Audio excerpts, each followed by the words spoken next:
akwaba biom ediba okoji FX YouTube channel yi so inde ye ba be share forex trading no ho akade a obehia ansana wetimi edi sa forex trading anase wetimi edi forex mu dwa yo iti enie eye titi a ni o mi say ye fa ni say ye ma menu ma omukodwom on sorry prekope say okọ edwa so wakodi dwa ye fa ni say bia obeso okoton tomatoes abrobe ejedi bia obeso ogodi ye fa ni say obeso okọ epuano kra na okọ ginam na oba beton mingi di say ye ma menu ma na say yadofo no ma omukọ say ejedi yi mu omu sorry prekope na omakọ akwakodi say ejei debi ente sa before ombe sa no ansana ombe sa no ombomodian eye ijishemu kakra efa sa edwa no se bia ye fa say ogodi enam hudwa oye enam hudwa ho eden ijishemu kakra no wenyantiase no ewu se o eden na mehia ho akade ni sen asra metimi akosa nam hudwa yi emu sa na forest trading so etie before obi be sorry say o pese oye retail forest trader te say ye nti no ye wo inye bia ye ya anase yesaka ya e ma etimi nya ho kwan ye den etimi call sa forest trading no eno nsem na nde ye babeka ewo inde yen okoji FX YouTube channel yi so intino transiboko na before e beto aso no mesre say obe like na wa subscribe we mia button no so do subscribe na Facebook o wasem bi zuzu ka o share video ni na wasem bi zuzu ka so na wa pass o comment no e wo comment section no na wa share ama adofo no mu na omuso motima eden obotimi ahwebi no ma subscribe no ma like ya pass comment on be some comment intino trase boko na yemfa wo mfem yo okay inti me okoji FX me ko forex trading anase me ko forex janoswa as I say me nya nimdie kakra bi ewo say dwana mbese medi no intino efutu a mema obi biara opese okọ forex trading ne se nie di kan forex trading no e man fa so bebri ne krenyi ye research ama ya tiase se ewiase mu nyina ye ka edwa ewo pa ye ka financial market and say sika wu dwa ewo pa forex trading ina ye kese pa ye ka ejejejejejeja forest trading and as a forest in a man for so kesi and as a sika wubu pa last year kwa $7 trillion $7 trillion in kwana banks awodu akese ni retail traders money ade kwa e trade ye e fa forest e forest dwadu enim so nti wa transia udum say yes eye ejodi bia infaso wumu pa nanso on sorry kekese o ko forest trading dwadu yi so na wakoko dijwa oye ne saa infaso a opese wunya no wunya obeboka evise ekabo enso wo ho ete se ye dwe na edi na se obi timi dijwa no aboka obi so timi dijwa no abunya faso ede na onyaku no onya faso no oye nti a otimi ede na oye a onya san faso no ede so na obi so ye a otimi boka e wo sai dwa kro na anu nti no na me kire se ete se utimi nya hu nimdie nti no se unya hu nimdie a ebwaw e ma wo te enyoma biase efa sa forest wi ansana why den wetimi akoya den akodi sa adwai nti ono ne bako a meka ne se number 1 e se wetimi enya forest no hu nimdie on sorry prekope se ukakodi sa dwa no nya forest no hu nimdie ansana wakakodi ehu edwa akade bako bi onso ameka wasem eni you are considering be software se na medical kan no abefu mfidie na aboa ama yetimi retail trading ye forest trading no small we can say volumes no financial volumes no sa abefu mfidie na ma ho kwan abefu mfidie so die enim se abefu mfidie aba any yen computers your friend say iPads, those devices now. Emma yetimi eko internet ne so etimi the internet no inyoma bebre no. Sa mfidi we mu nyina eboa emma yetimi ɛkɔ Forex trading and as a Forex no dwane so na wonya saa infidie yi ewie no afi wo hia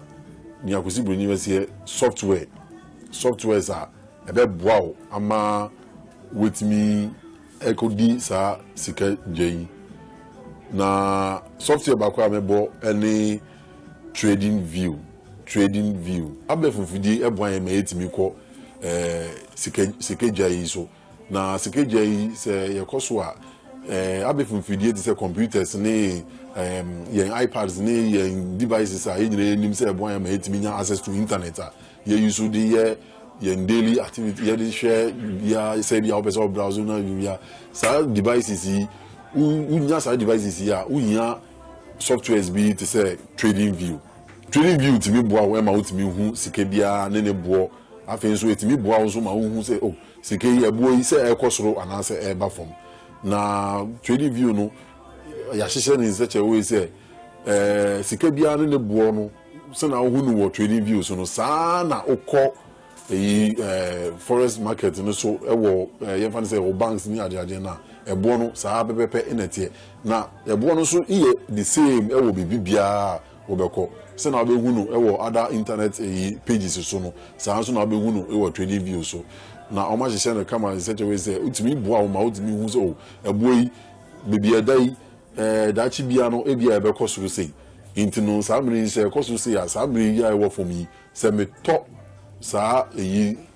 o my we sika yi say ya say ebeko ekosoro a mfa so say na menya ana say eba ne say eba from so a ebia eka say na mebo intino saa nimdie we trading view timi boa ma onya saa nimdie we nti eho na otimi so say unya trading view yi a eboa o ma otimi so okay aha na sika yi ne boa eko ana say aha na sika yi ne boa eba na with me enya saa nimdie ya predict bia sika ne beko na udi enyamfa so nti trading view de eyade a eboa afen so ubehia ade bako pa attitude bako so ubehia any broker uhia broker trading forex broker wan and say ka broker there ni forex broker no ni tietie mu a ne say omu ma wo akwanya no and say omu ma wo platform no omu ma wo platform no ma utimi ye den utimi edi sa sikejwa yi and say ngitawudie with and say okutimi ko eja yi so etimi ko to sa sikei dwa yi utimi ko eja no so etimi ko di sa sikejwa yi until for broker no omu wo sa akwanya no ma utimi ko sa eja yi so ekodi sikejwa yi ma mfaso a opese unya no so wetimi nya sa mfaso no until no say odi ye mfanto a everyone say broker no why say bank say na banks there no banks say o be say o transactions and say o sika transactions so o bank sa na tie nti o bank ono ma o mo ji details o be ji udi obi bia o ma register o kama na afi o ma o kwan o create account amount o create account no ma wa sa account no na service that we o be say o discard to sa account no to me discard to so o be say o use so o to me use as can nti sa na broker no so de jumedie no ayet say aye nti no sa na broker no so aye why say o nyinantem boa ma wa kwanya say okay me be say me ko trade amaya wodo o musika nti no say me be say me ko trade amaya wodo o musika ni bia o mo ma kwan say okay o create account ma o ma kwan register o ye bibia no we create account ma now with me then e sika ato sa account yi na ma kwan say o be say o ko to currency bia o man for bi currency a with me then e dey sika yi then e dey akoto na say o be say o ton a say yi ne bo no e ba for na be say o ton a with me aton na we nyamfa so ndi sa na ade ne tie ndi no broker no ma wo sa akwanya yi nti o register ni o be say o ye ne say ni edikan ne say o ye ne say o be pe a reliable broker now in my next video no me share me recommended broker me omu trade my register one my verify me one verify account meet me here then trade into one man and me trade very reliable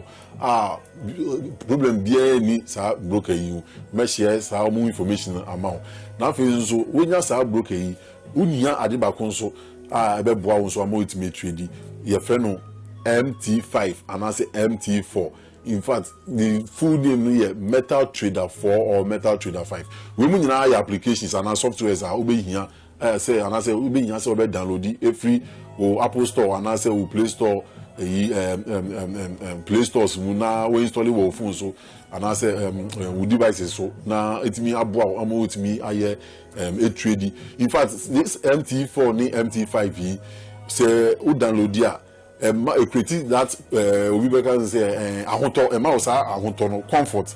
obetimi this as can we jay simple e ma bre because mostly no the own say brokers no iwo some ma osa kwenye some wo sa platform no but we download the MT4 now ultimate link MT4 now and I say MT5 no to this brokers your account now amount that convenient because our apps no very very convenient so we person trade here Unya MT4 and MT5 you're very convenient in using it to trade as compared to mostly near brokers platforms. In fact, they do also prefer brokers in Indian, but as professional as we are, we know the very platform to say MT4 no, ni MT5 no, it created that convenience. In fact, so ukra phone ukra ultimate download MT4 no MT5 and India baby bia will be so far as we on internet. Nkwa ejuma nkwa no ultimate trading with ease ultimate trade ya omre and I say ye emma problems we are ultimate trading na fe so free market no so a free market no kama abra unya problem bia nti sa na yete nti unya sa devices o MT4 unya o trading view unya broker a reliable broker mega say reliable broker ujini di broker unim say eye papa because the brokers in bebre o no ma emunya papa nti no say na meka no let's share information on broker meaning dija and I say broker ma register or ma mekwenya etimi dija e wo sikeje die market yi so nti mesrew say woni je in the video ya mesrew bomodi an say na mdi kan no ye shase no subscribe umia button no so now you subscribe na fezu woni je wa like na wa share ma wadofo no so motima be hwe no mo sua bibi ewo sa channel is so afezo so o pese o ka bibi efa ye video ya ma record ya mesere se bo modern na leave comments ewo comment section wonu bibi bia o pese o ka kire bia bo modern na ka kire ono so ye gidi se nya o be ka kire no ina so ebe boan ama yetimi aiden yetimi edi juma yiye na boa se na edi kan na boa obi biara obese oduso oeden obesua sa forest trading na oni ko forest trading mu no dinya infaso intino Madam Wase, you be here where next video. Some reason I'm the so we need the video now. But more than subscribe buttons. Now subscribe button now. Anytime there made video, about 2 channels so be only first person now. Osabeka no it me share. So now I miss out on these videos are made by yet more videos about. It's more than subscribe button so we need you also like it. After you say I'm the but more than share. O share ma wadofo no muso ma ye den omutima hwemi no muso ma besua no muso ma be ka ho na yenya fapim bia bebi a ye pese ye den yetimi de forest trading yesua na de ko yenim na yedu medamwase